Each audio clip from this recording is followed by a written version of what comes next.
Hello. All right. So I just finished reading this book, Life Without Diabetes, by Professor Roy Taylor. Now, Roy Taylor is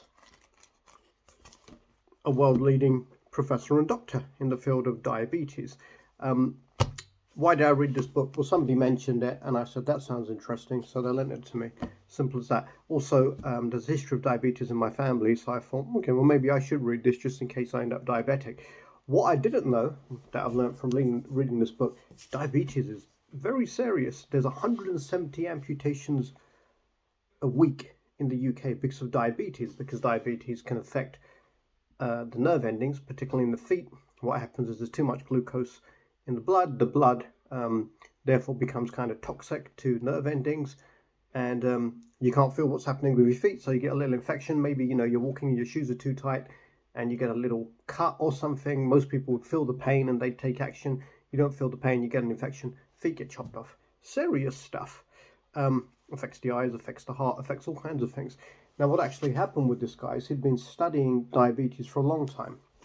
And then one day, after studying it for ages and ages, he saw a chart of blood sugars in patients who'd had bariatric surgery. That's where you basically reduce the size of the stomach to about the size of a thumb.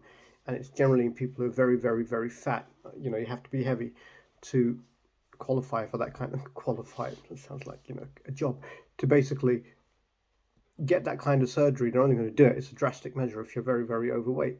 Anyway, so he saw this chart and thought, oh my God, look, in all these people, their blood sugars have been reversed. They've become normal, and these people were diabetic beforehand as a result of the bariatric surgery. And this led to him trialing an idea which turned out to be effective, where he puts people on very low calorie diets. My God, this doesn't sound medical. This sounds too simple, which is the beauty of this book, right? And their diabetes was reversed. The average person on this guy's plan diet, it's not just a diet, this guy's a professor, this guy's a doctor, then a professor. He knows what he's talking about. He's probably the authority on diabetes in the world, if you ask me, having read one book. He's not just a layman. He knows what he's talking about.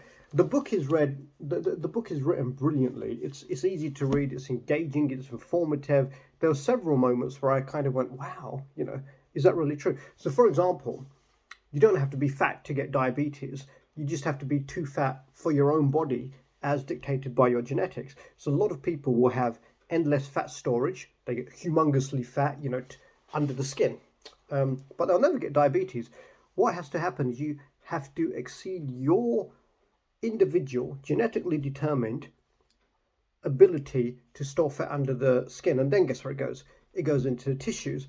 And what leads to diabetes is having fat in the liver and fat in the pancreas, which kills off these things called, well, it doesn't kill off, but it turns off these things called beta cells. There's so much stuff in here that's really, really fascinating.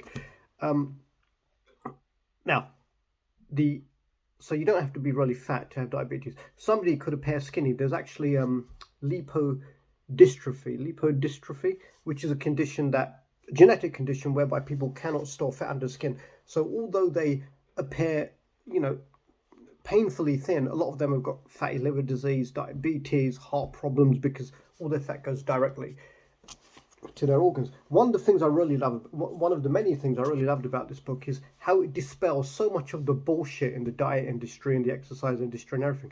And I remember, if you look on the back of this, Dan Meyer's Hairy Biker. So there's this show in the UK, Hairy Bikers or Fat Hairy Bikers or something. There's these two guys who go on their motorcycles. They're good friends. They've got great, on-screen chemistry, and they basically go on motorcycle adventures, and they love food, and they cook and everything, and they're both fat. And I remember there was an episode of this I saw years ago, must have been 5 years ago plus, where they go to a doctor, and the doctor just said to them, basically what you need to do is eat less. You're fat because you eat too much. I remember turning to my wife and saying, isn't that amazing? Somebody on TV who just says it like it is, because the diet industry and everything, they bombard you with, oh, you have to eat this special food, you have to go on this keto diet, you have to go on that grapefruit diet, you have to do this, you mustn't eat after this hour, blah, blah, all this bullshit. Your body doesn't know the difference between the types of food you're eating, whether it's fat, protein, or carbohydrates. It turns it into glucose or stored fat. Glucose is the only, or glycogen stored in the muscle, is the only energy that can be used by the brain, and everything else is turned into fat unless you burn it. Simple as that. And there's actually a section on here about, you know, all the nonsense diets. Some diets are effective for some people because some people find them easy to stick to. It's not because carbohydrates are sent by Satan to make us fat and sick. You know, it's not because, you know, gluten or meat or non-organic foods are sent by Satan to give us cancer and brain disease and make us fat. Your body can't tell the difference, yeah? Another interesting thing he said in here was that most people, you know, starvation isn't going to kill you, because over the 200,000 years of human evolution, a lot of the time we've gone without food. So our bodies are incredibly good at staying alive.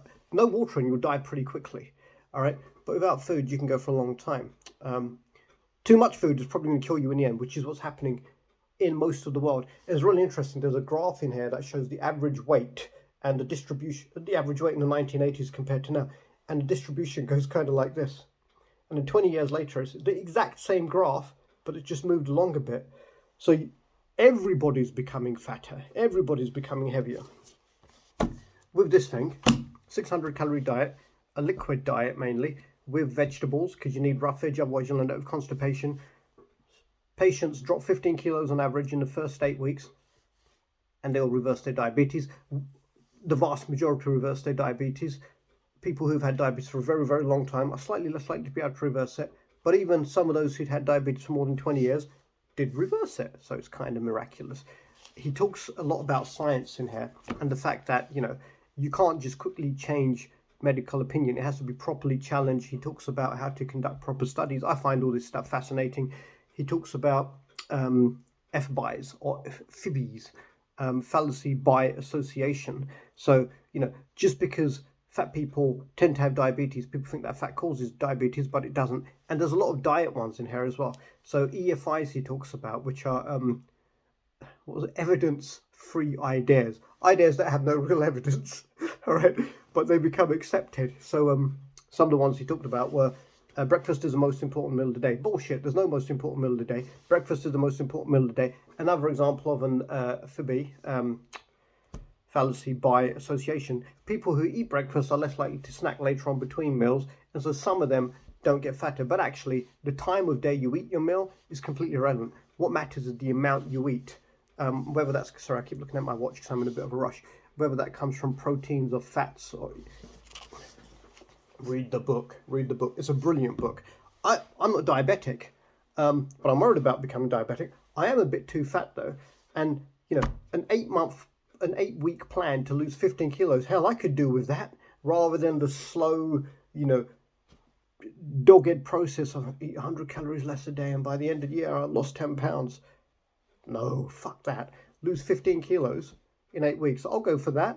And nutritionally, obviously, if you're eating less, you have to have a balanced diet. So he talks about, well, he actually gives you links where you can look up meal replacement drinks that are nutritionally balanced. It's fantastic. It's a brilliant book. I'm running out of time. I should do a longer review on this.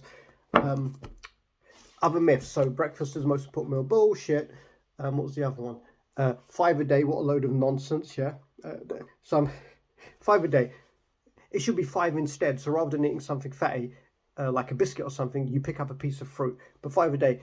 What do you have in fruits? You have sugars. Sugars are bad for you. Simple as that. No added sugar. Such a good book. So much good stuff in here. I'd actually have done a much longer review, but I have to be out of the house now. I hope you enjoyed that. This book gets 10 out of 10.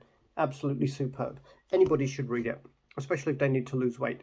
And just for general interest in science or health or anything, or an entertaining read, well, I found it entertaining. 10 out of 10. Brilliant book. It is Life Without Diabetes by Professor Roy Taylor. Includes the 3-step Newcastle weight loss program. Fascinating.